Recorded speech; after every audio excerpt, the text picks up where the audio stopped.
friends of the First Gen world, my name is Charbel Allen. I'm founder and president of the Georgia First Generation Foundation, and I want to welcome you to the first episode of I believe it's our fourth season, which is really hard to believe, of Project NextGen. For those that are joining us for the first time, Project NextGen is a podcast series that we've launched almost 2 years ago with the goal of sharing first-gen stories and first-gen thinkers to the world. And I'm so excited to be welcoming literally a brother in my eyes, the wonderfully amazing Leri Argueta. Leri, it's so good for you to be on the podcast. How have you been? How is everything? Thank you. No, I'm excited to be on this podcast, and so thrilled for for the conversation we're about to have. I've been good. We were just catching up right before we started recording, but I just turned 30 years old, and one of my things on my bucket list was to go and explore and see New York City. So I just got back yesterday from New York City in the cold, but I got to see it when it snowed. Got to explore a lot, and I got to share that amazing moment and experience with my little brother. So yeah, I'm blessed and I'm doing well. I'm just trying to catch up on work now. I love it. That's amazing. I'm so glad you got to enjoy that trip of yours. A little bit about Leri. He's the inaugural Senior Assistant Director for Diversity Initiatives at Georgia Tech. He's been working in higher education. I want to say it's been a good 10 years now. I want to say you're 6 years. I'm like, I know it's somewhere around there. And he's truly a champion for diversity here at Georgia First Gen. He was the recipient of our Dr. Bobby Gueh Leadership Award, recognizing true champions and pioneers in First Gen. So this guy's one of a kind for those that need to learn more about Leri. But to kind of take this little tangent back on its course, I want to talk to Leri today about his perspective of First Gen. And Leri, the first question that I want to ask you, it's the same question that I've asked every single person that I've interviewed over the years. And it's, what do you define as First Gen, or how do you take on that definition of First Gen in your perspective? Yeah, and this is one of the trickiest questions to ask anyone that works in higher education as a higher education professional, because there's so many different terminologies and perspectives that we use, right? There's the definition of no one in your immediate family that has gone to college or has stepped foot. There's the definition if your family has gone to college abroad but hasn't gone to college here in the United States, you're considered first generation. There's even the definition is that if your parents graduated from high school and they did an associate or they took some classes, that you're still considered a first gen. I let's just say for the sake of debate and conversation, I am accepting of all of those definitions because they all have their own different sectors, right? And their own different perspectives and experiences for students and individuals. But I would go more towards where my family, as first gen, both my parents never went to school, any school, not even elementary school, back in their home country of El Salvador, and then no education here in the United States. And so I was the first to graduate, to get any form of education. So I would say first generation, in my definition, would be if your immediate or your family has not gone or pursued college classes here in the United States. That's great. That's great. And you mentioned that your parents are originally from El Salvador. So can you talk a bit about how the culture and just being in that sort of setting kind of defines where you are currently? Just that brief background of. Yeah, so my parents were immigrants here to the United States. They came to the United States back in the 1970s. Mm-hmm. Well, they didn't know each other in El Salvador. What happened was that my mom was from one side of the country, my dad was from the other side. And then they came to the United States. They met in Los Angeles, California. And lo and behold, I was born. That's where I came to the world. So I was born in Los Angeles, California. But I would say, culturally, it was unique. I tell everyone this story in my profession, when growing up, my parents were so, because they, as you know, them growing up in Central America and they hear the stories of America, of the United States, they said, you know, they wanted us to assimilate more than anything. So my parents were more of like, be like the white people, act like the white people, speak proper English, so they didn't really enforce or push our culture into us. The one thing that I feel like I definitely cherished or valued into defining who I am today, especially in my profession, was especially from my mother. My dad, I always say this, my dad taught me hard work. My dad was one to, like, I mean, that's all he knew as a kid was to work in the fields and, came to the United States. So he just worked very, very hard. So he taught us hard work. My mom was the one who pushed my brother and I, because I only had my brother and I, she pushed us to really take our education serious. And so because of that, that shaped a lot about me, because my mom made it clear to us from a very young age that they had no education from their country. And we were also, my brother and I were also translating everything for my parents. I mean, we were translating their informations, their documents. We were helping my parents go through the immigration. So that passion of education was instilled in me unconsciously through that way. My mom had hopes of, my brother and I becoming doctors and lawyers, here in the United States, like everybody else. Yes. But little did all of us know, is that my passion for education started because my mother's dream to come to this country to offer her children a better life and a better education that she never had, or an opportunity that she wasn't able to have in her country. I love that. Yeah. So that shaped me a lot. And it's kind of funny that you relate. I guess the best way to say it is I kind of relate to that story, just because my grandfather, my dad's father, was a big champion of education himself. And it sucks that I didn't get to meet him as often, just because he was in Lebanon at for literally all of his life. And he was a big proponent of education, starting, a co-ed K through 12 school in Lebanon, being high up in the education field from like a government perspective, and everyone had respect of him and for him, because of the way that he looked at education was so different than anyone else in Lebanon, especially in a country where, probably like so many other countries in the world, education is not as sought after as so many other things, right? Exactly. And I would say that a lot of what I do and a lot of the passion that I have for pushing education stems from the fact of my grandfather being such a pioneer in education. And though he wasn't educated or gone through some sort of formal education, he just saw it as one of the most important values of any individual. And I think it's just amazing to see that. And that's just, it's so common within like, our stories, but like with several other students, like, either, children that are immigrants or the children of immigrants.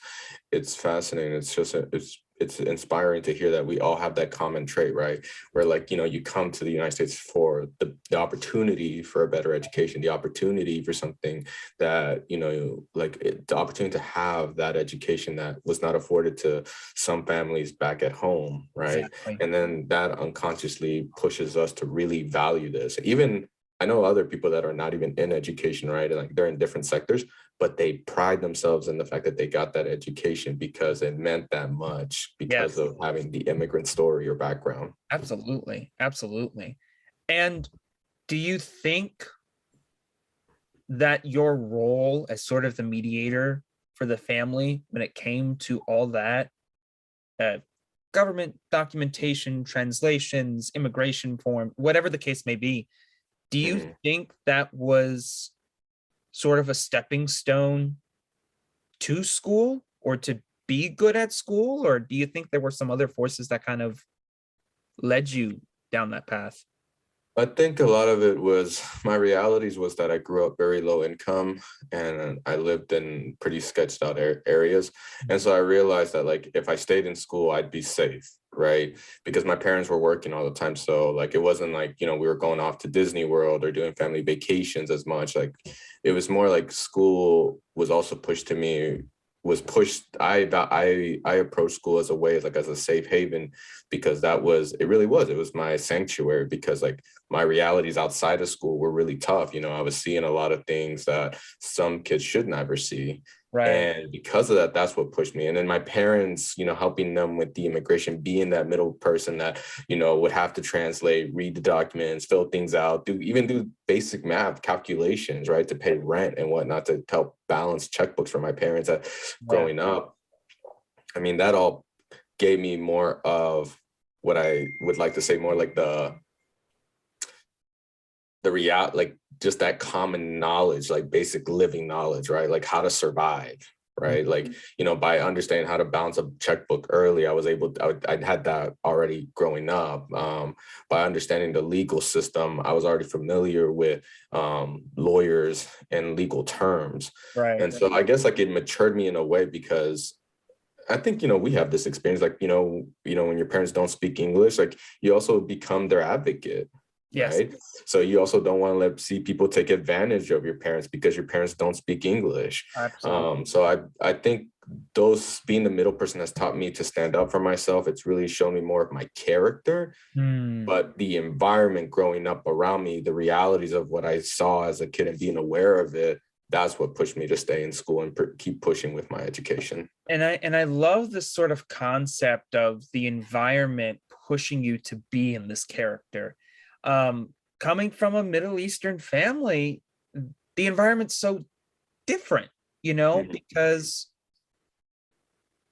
I guess the best way to say it is the way people look at me and the way that so many people assume and sort of identify me one way is totally different than how people would define you.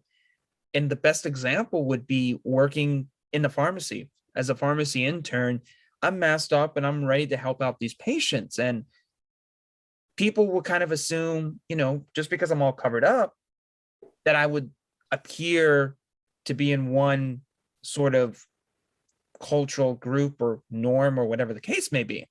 And I can definitely see the language barrier, the financial barrier, the cultural barrier, whatever the case may be, just behind the pharmacy counter. Let alone trying to live this day in and day out. I give props to young people like yourself when you were younger, because I can definitely say that we had to grow up very quickly. Yeah, and that's the reality, right? It's like you mature really fast by having to do this and have that experience of being the middle person for your parents, making sure that things are done the right way. And you're also hoping and you're banking on the fact that you're with the pressure of not screwing up your parents, by being the middle person that has to make these decisions. You're hoping that the translations make sense. You're also hoping that, if your parents are asking you, hey, should we do this? Because we don't know anything, you're hoping that you're making the right decision for your folks and your loved ones. So it's you mature really quick. And I think that's always something that I think we both get this a lot when people meet us, is that, we're very mature for our ages, but I mean, you kind of have to, you have no choice when you grow up and you're brought up in this environment. And I think as a first generation, like, what more, like, you're supposed to, right? You're supposed to grow up fast, and unfortunately we don't have that luxury of like slowing down and enjoying things. When I went to New York, I went to the Harry Potter store and the Nintendo store, and I was like, the little kid in me that wishes I could have enjoyed this as a kid came out, because I was just gushing over the fact that, like, oh, check out these wands, check out these play systems, look at Pokemon. And I'm like, these things that I just never got to really experience as a kid, I'm now in term experiencing at 30 years old, which is crazy. It's so funny that you say that, because there was a time where my youngest sister, who's, I want to say like 12 or 13 years younger than me, we're literally that far apart from each other. There was a moment, I want to say about a year and a half ago, she goes, hey, Charbel, do you want to watch this Harry Potter movie with me? I'm like, yeah, of course. I haven't seen it in such a long time. I'd love to be able to rewatch these movies. And it went from one movie to every single one of these movies, right? Yeah. And the best part is, Charbel, I'm not watching this movie without you. And part of me feels like special, the fact of being able to do these sorts of things with your younger siblings, especially when they're so much younger than you, it kind of makes you realize that sometimes you can switch between the professional to the parent or the brother or the sibling, right? And being a master of going back and forth between those switches. Something that I'm sure a lot of listeners don't know is that you didn't come straight to Georgia from El Salvador, or rather you weren't originally from Georgia, if I'm not mistaken. So I was, oh yeah, go ahead. No, I was just curious as to hear how your background kind of brought you here to Georgia, or rather, how did your family decide Georgia was the best spot for you to go to college and like continue on this professional journey of yours? Yeah, and so the journey to Georgia was not it wasn't the best, So my parents met. So how it goes is that my parents met, and they both migrated from El Salvador to California. I was born in Los Angeles.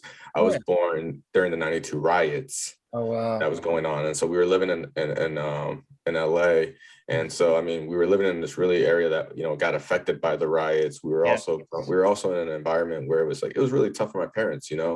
I still have those memories, and we still have pictures where it was with the four of us, my brother, my mom, my dad, all of us in one bedroom and sharing one bedroom in California. And ultimately, what led us to move to Georgia was I was a kid, and we ended up moving in the later part of the 1990s to Georgia because I had an uncle that was already in California before my parents came in. He's the one who kind of took in my parents and set us up in that one bedroom apartment. So we lived with him. He was actually killed and murdered in front of us as he was walking back from I think he was coming back from work. So he was gunned down in front of the place that we were living at. Yeah. And so I'll never forget that my dad, in the fear, the reason he came to the United States was, yes, it was the pursuit of happiness and the pursuit of all these riches, or the American dream. He also came because during the 1970s, when he left El Salvador, it was also when El Salvador was going through its civil war. And my dad was actually a prisoner of war. He would tell me stories of seeing people get their heads decapitated. And it was very traumatic for him. So he left because he didn't want to die. That was his reality. It's so sad to laugh at that, but it's that's the best excuse and I commend your parents for being so strong through all that, especially taking that chance to better their children or the families that they wanted to start. And it's great. And it's the resilience that I admire the most, and their strength, because even when they came to this, because when they migrated, it wasn't a simple plane or a boat, it wasn't a simple plane or a bus. They walked, they walked through deserts, they got on boats, they hitchhiked to get into the States. So when my uncle was murdered, that's when my dad decided to make the choice. And I kid you not, he did not know Georgia. He couldn't even say Georgia. He packed us all in a U-Haul, and we drove from California to the other side of the country, because in my dad's head, the way he thought was that it's probably safer on the other side of the country. And so that's how we came from California to Georgia. And so, so we then got to Georgia, and we lived in, I want to say, 10 different cities. We bounced around a lot because my parents were also undocumented, working on their residencies, and it was a crazy time. And I think that played a huge factor for me. And not many people know that I'm not originally from Georgia. I always say I was born in LA, but I was raised in Georgia, because I grew up learning a lot of the Southern culture, the Southern realities. And being in Georgia in different parts really kind of woke me up to what the South was, right? So living in Atlanta, living in Conyers, living in Lithonia, to Stone Mountain, Clarkston, old Decatur, not this new Decatur, old Decatur, what it used to be. We bounced around so much that I got to really realize where we were at. And I think that really played to my approach of how I show up in my life, but in my work, is seeing the realities that You know, you got the immigrant story, you got, you know, the having to, move and start over, experiencing traumatic, death in your family, but also having to, that's the word. Where it makes it most important. Exactly. And I think that's when I got to really cherish my family the most was, my family's not perfect by any means, but like you learn to cherish them because we went through this whole journey together of having to survive, in essence, to make this dream come true. You have such a powerful story. You have such an amazing story, but the words that keep resonating with me, the perseverance, the resilience, the can-do attitude, it wasn't the fact of we need to make this work. It's the fact of this is where we're going to adjust, and we're going to be okay. And that sort of positivity that was kept despite all the adversity is hands down one of the most admirable things, if I can even say the word. It's one of the most inspiring things, I guess, is a better way to say it. Well,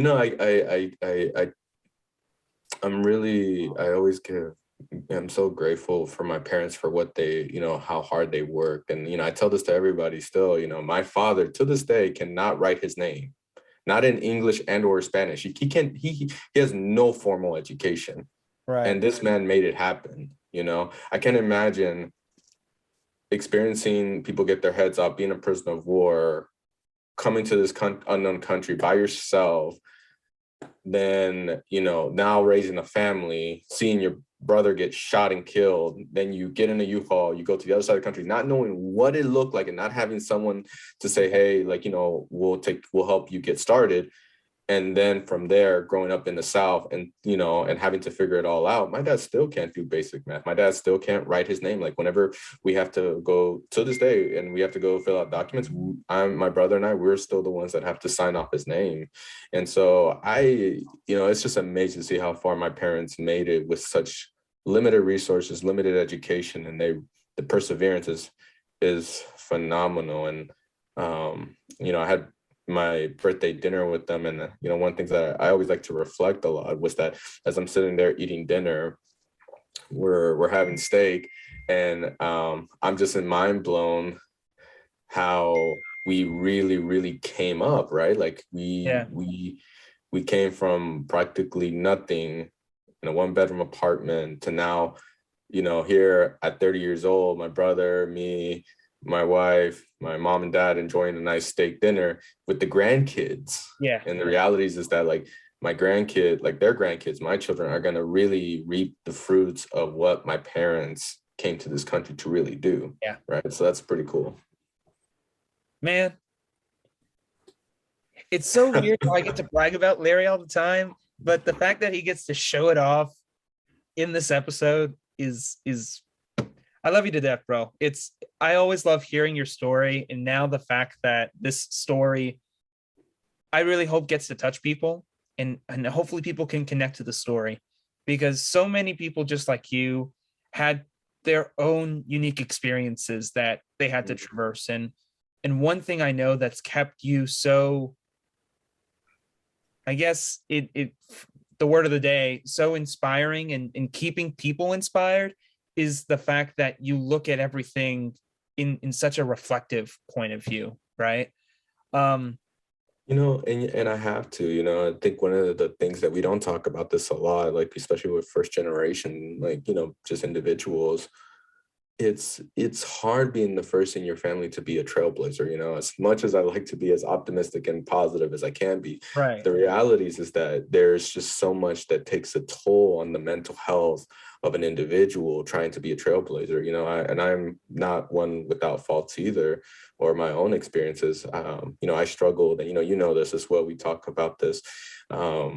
I struggled with depression. I was suicidal when I was a teen because it's hard. Like, it's hard paving at a young age, being a first gen trying to trailblaze. That is one heavy responsibility, and and then you take into addition that, I don't have cousins.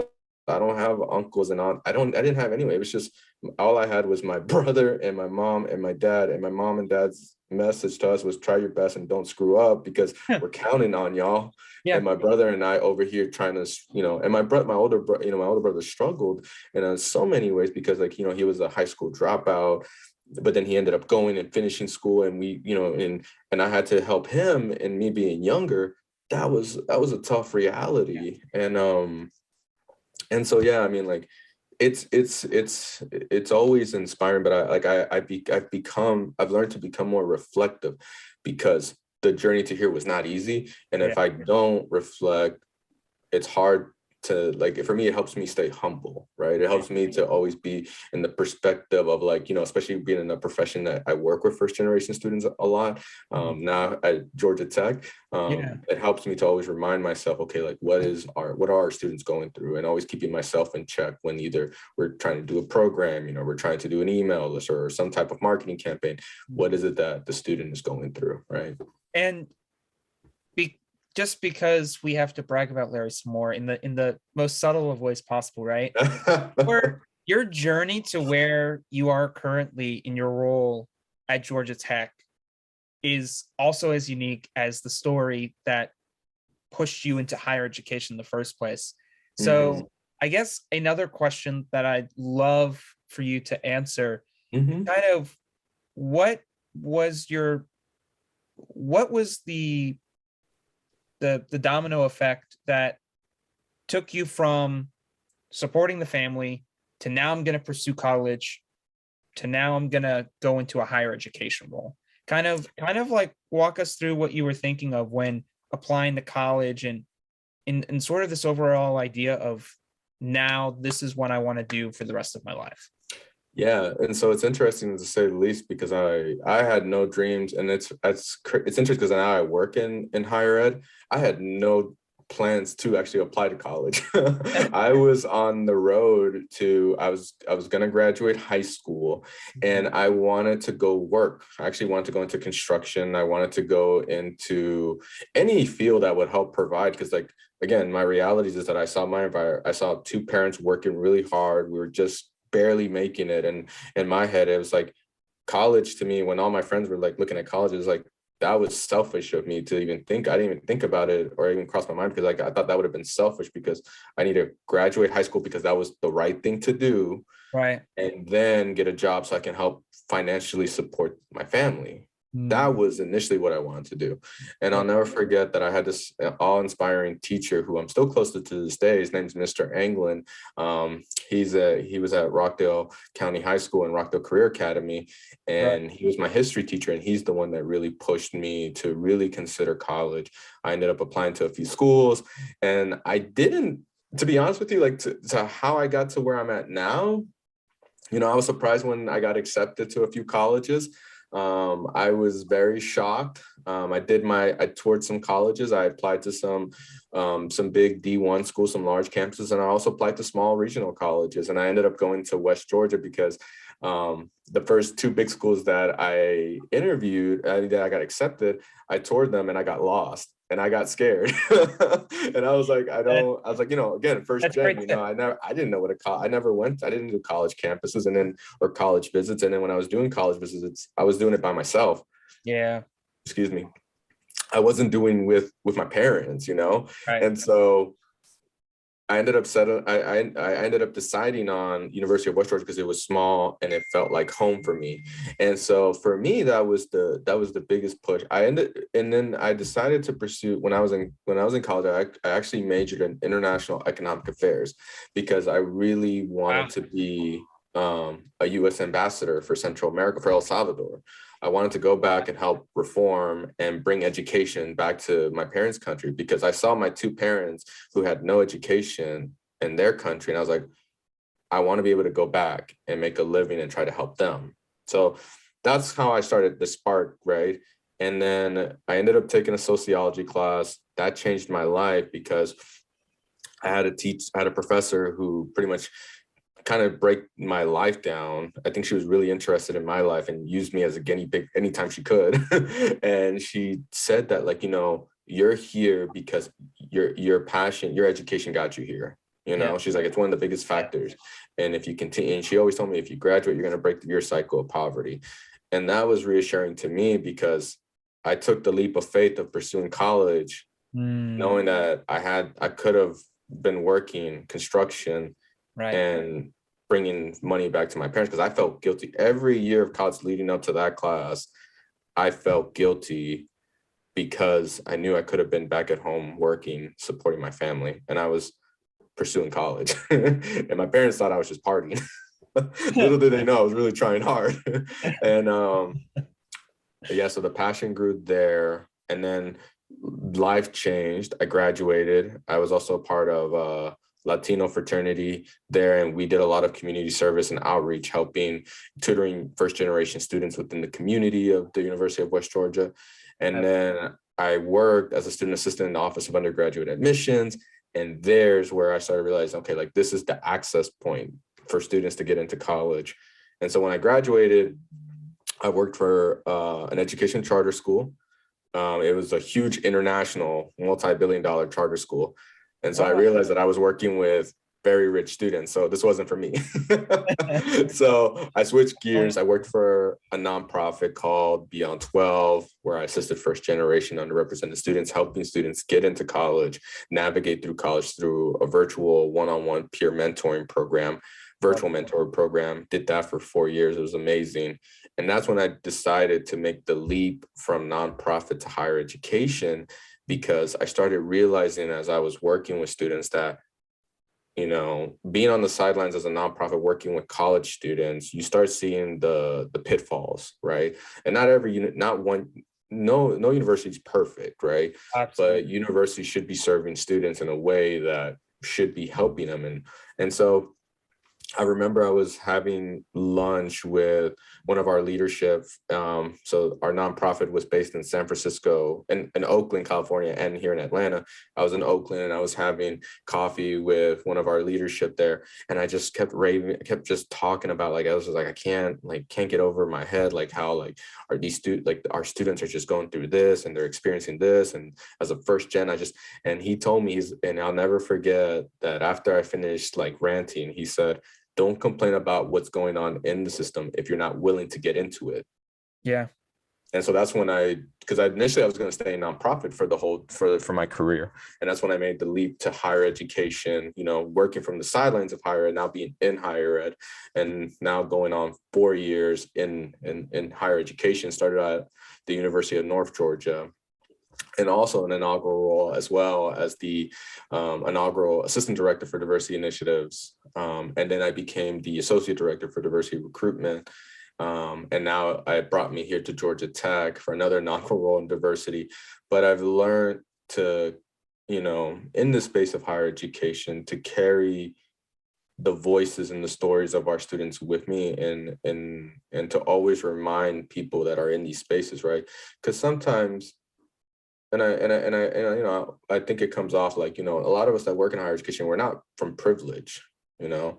A lot of us are not, you know, like there's a lot of first gens that work in higher education. Yes. And the system is set up in a way to benefit certain people.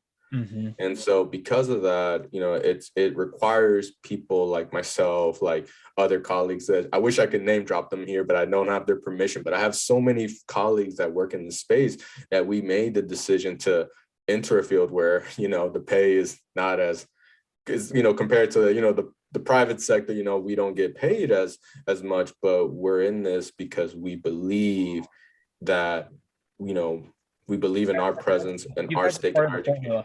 You know? Yeah. We believe in this crazy mission that, you know, higher education, while it's not the ultimate factor, right? It is a factor that can help lead a first generation or underrepresented students towards breaking their cycles of poverty, because I'm a living example of it. And like you and like so many, like, you know, getting a college, getting a formal education can benefit you in the long run. So that's the story. And of many firsts, ladies and gentlemen, I'll tell you, it's so cool to hear how every role that you've taken was another way for you to kind of mess with this first gen formula, you know. Mm-hmm. And it kind of makes sense that there isn't a perfect formula for success in education, for success in a job, for success in being first gen, right? We talk about it all the time. We're pioneers, we're trailblazers, we build the doors of opportunity, right? But I always talk about this, that if opportunity doesn't knock, you build a door. And what's so crazy is that these first gen students, these first gen leaders, they don't build the same door. They always find a way to make their own door for this opportunity to come. And though your door is now like a navy blue and gold, go Tech. I'm a Georgia State graduate, so I don't know how that ever fits into the formula. But I'll tell you that your El Salvian roots got you to a place where you really are making a difference. And I think that's so inspiring. Again, word of the day, inspiring. Yeah. Do you think that there were challenges along the way that questioned whether or not you were doing the right thing or putting you in the right direction?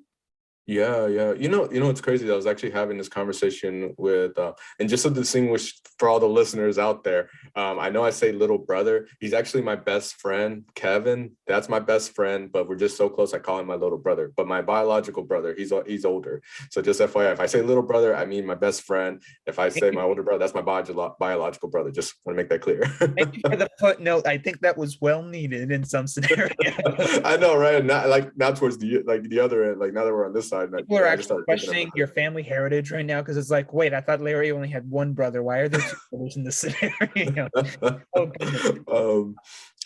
The road was challenging. I battle. It's funny. So when I was with Kevin and my little brother, we were in New York. He was asking me, he was like, "How's it feel to be 30?" And I was telling him, I was like, one of the things that I feel fortunate and blessed is that at 30, excuse me, I finally feel like, I feel good on the road that I'm going professionally. Like, I feel like I've discovered an industry that I can really feel confident and passionate about, because it also didn't come easy. So what I mean is that, so when I was a nonprofit, I loved it. I said I wanted to do this. I wanted to be a nonprofit because, excuse me, I love the camaraderie. I loved the passion, the mission, people that were willing to be in the cause and down on bootstraps on the ground to make a difference, right? Mm-hmm. When I transitioned to higher education, I realized that things are a lot more political, a lot more policy, and there is a lot less people that look like me in these spaces. Yeah. And so I had to experience a lot of, imposter syndrome, because I didn't see other leaders that looked like me, wondering like, am I even good enough to be here? I've also had moments where I've been treated and, for lack of better words, like people were very racist towards me because of the fact that, I am the only person of color. Sometimes I felt like I had to be tokenized in my industry. And I've learned in the last couple of years to really advocate, like that same kid that has to advocate for my parents, I've learned I had to advocate for myself. And so that has guided me and pushed me to really like show that if you allow people that look like me to be in this industry, watch us, really reimagine the work and what we can really do in serving our students. And so, part of one of the things that I was proud of when I was at North Georgia was that, from admissions, I applied for a grant and started a scholarship program, which was unheard, because like admissions, like people in higher ed kind of work in silos, right? Like they do their department work, and then like, that's pretty much it. Very few cross collaborations or people going out of the way to do something else. Right. And so I decided in my role to, I'm not going to wait for someone else to apply for this grant. I'm going to apply for this grant. And then I went for it, and then we started something big. And so, and at the institution, there was only only one scholarship that was offered for Latinx students. We applied for that grant. Now there's 2 scholarships offered for Latinx students at that institution. And so that was something that I've realized, is that like, it's not an easy track. There's a lot of self-doubt. There's a lot of, for me, battling, the imposter syndrome, thinking that like, oh, like, am I good to be in this space? Am And I I'll doing never, the right thing? Am I actually doing the advocacy part that I promised that I would be doing? That's yeah. that's what you question with imposter syndrome. And Mhm, that's big for me, especially for someone who's doing something in healthcare, mhm. especially in a time and place where healthcare is questioned on a daily basis. Yeah. And it's crazy though, but like I think we share this a lot. I was saying this to myself when I went into my interview for Georgia Tech, because I was very nervous. We're coming from a regional college to come to interview and to potentially, go for a job at one of the best schools in the state and the nation, a well-recognized school like Georgia Tech. Absolutely. Um, I said, I remember I told myself in my head, there's this proverb that Dave Chappelle says that his mother told him, and it's like, sometimes you have to be the lion so that you can be the lamb you truly are. Wow. And so I show up to spaces like as an advocate, as fearless, just so I can be myself when I get home, because I want to be able to Yes. leave. And I have that personal saying is like, when I step into, like, whether it's virtually when I clock in or like when I step foot at the institution that I'm working at, I'm going to go into that thing as fearless as I can be. So that way, when my clock is done, or like when I'm walking home, I can be myself and look back and say, am I proud of what we were able to accomplish today? Yes. Because it really, it's hard work, to say the least. And for anyone that's interested in higher education, it's not an easy industry, Absolutely. but it is one that is very rewarding, and it's one that I'm truly passionate for, and hopefully, continuing to move up the ranks and I, keep trying to push it, keep trying to push the work to really get institutions to really serve our students yes. as we deserve, You're because we're paying all this money. I tell students all the time, you're paying for this education, so the least absolutely we can do is serve you. right.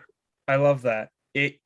Your power of advocacy truly shows this sort of daunting task of supporting students. And I'll never forget this. And this was some sort of luncheon that I was invited to. And sitting next to me was this surgeon who, Army doc, he was a consultant for all these, biopharmaceutical, bioengineering, medical companies. When I say this guy did it all, it makes you and I look like we do nothing. And we do a Right. lot, Larry, compared to this guy. And for those that know me and Larry. And the one thing he says, and I will not forget this, he goes, I do a lot, but the one job that is harder than the many jobs that I have is working with kids. Mhm. And I commend you for that. And I am inspired by that. And I hope to be as strong of an advocate as you are. I think And you are. what that tells me is any sort of job in higher education, for those that are interested in higher education, you have to remember this is a job that you need to uh, you need to be able to push people in that direction. Mhm. And you've said so many inspiring things. Yeah, never doubting yourself, recognizing the self growth that is Mhm. needed to grow others. Like you've said so much, and I really hope listeners are taking these mental notes to heart. Yeah, and going back to first gen, it's carrying on the promise and the carrying on the legacy and the hopes that which your families have, right? I Yeah. am I am here by the grace and the push of my parents, and Yes. when my parents, they weren't helping me with my college essays, they weren't helping me. They were bigger, they were better on me, working than it was pursuing college. Yes. I am here because of the dream of theirs, but also the dream of my ancestors. Absolutely. My unfortunately, like my grandparents back in El Salvador, they all passed away when I was young, and I knew of them. Like for example, like my mother's mom, my grandmother. I never met her in person, but I always talked to her on the phone. My mom used to buy those scratch off cards, those international scratching cards from, like, Yeah. the little stores. So my Yes. mom used to buy those little scratch cards, and we used to call back home. So I knew my grandmother that way. I knew her voice. And so she passed away when I was young.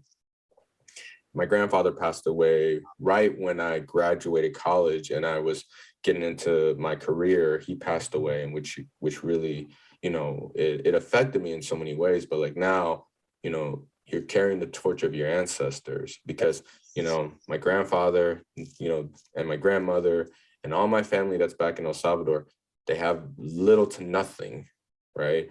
And being here in the United States, my parents came here for that dream.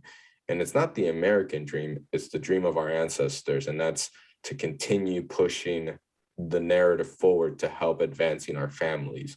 And so I always say this, and it's always something, and I'm not even gonna cry on this because it always brings me to tears, but like now being a father, it's beautiful because now my daughters get to see it, right? I've already are our ancestors' wildest dreams. You yeah. told me that. And when I say I've used that phrase every single time I speak to someone about first gen, they're like, oh, that's some great Gandhi quote. Where'd you get that from? I got it from a good friend, Leri Argueta. I don't know what you're talking about, but it's true though, because like, and that's the one thing I'll always carry with me is that I wish, and I know my grandfather and my grandmother, God rest their souls.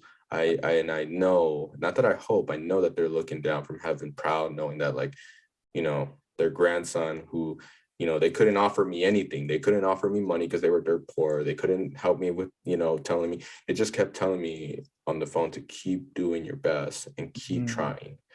And for the little time that I had them in my life before they passed over, they passed away, it really helped me out in some form or fashion to get me to where I'm here. And so my ancestors' wildest dreams, you are your ancestors' wildest dreams. We are continuing the legacy, because that's what a first gen has to do, is continuing that legacy. It's not pursuing the American dream. That's so like, it's misconstrued. I mean, anybody, like the American dream can be whatever you want it to be, but it's ultimately what's making you, your ancestors, what's making you happy. And yes.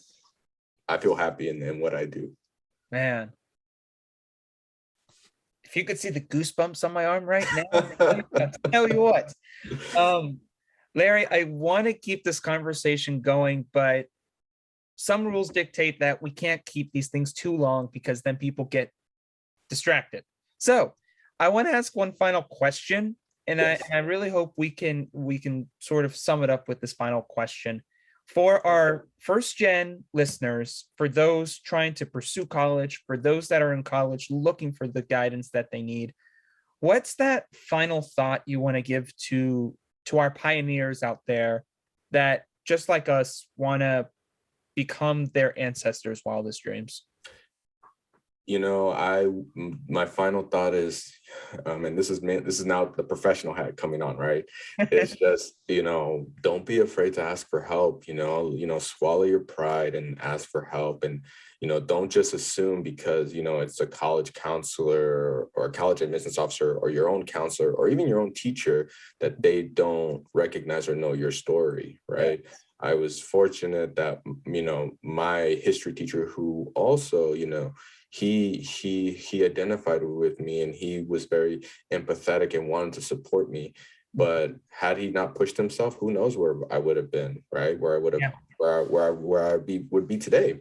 And so I think that would be my biggest, that's that advice, or it's just like that last thought. It's just, ask for help, swallow your prides and ask for help, because, there's no shame in it. And on the other side, professionally, there are people like me at all institutions that want to see you be successful. And the college admissions process, just that whole process is becoming more competitive every year. I think it's just beyond me, like how competitive it is for students to apply to college and all that, and how much of a task it is now more than ever, right? Like you have to apply for scholarships.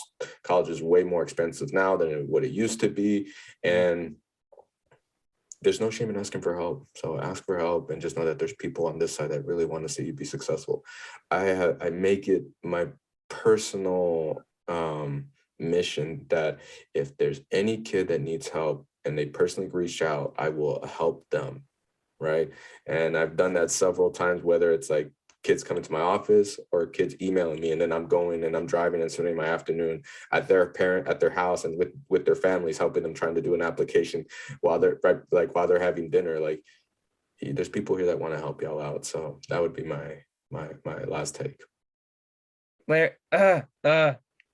Look, I'll show the other arm so that we know I have both sides of my body. Okay, just thank you for that, Larry. You're always amazing to talk to. You say so much great things, and at the same time, you can be the silliest person in the room, and I just absolutely love it. For those that have been listening, for those that are new to Georgia First Gen, we are a nonprofit that helps make the first generation the next generation.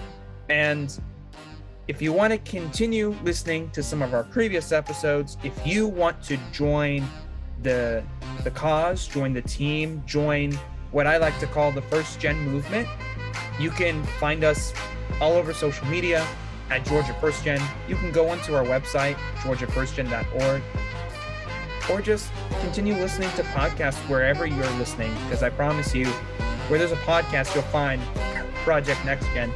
And until next time, I hope everyone enjoys the rest of their day. Thank you so much, Larry, for joining us today. No problem. Thanks for having me. Bye.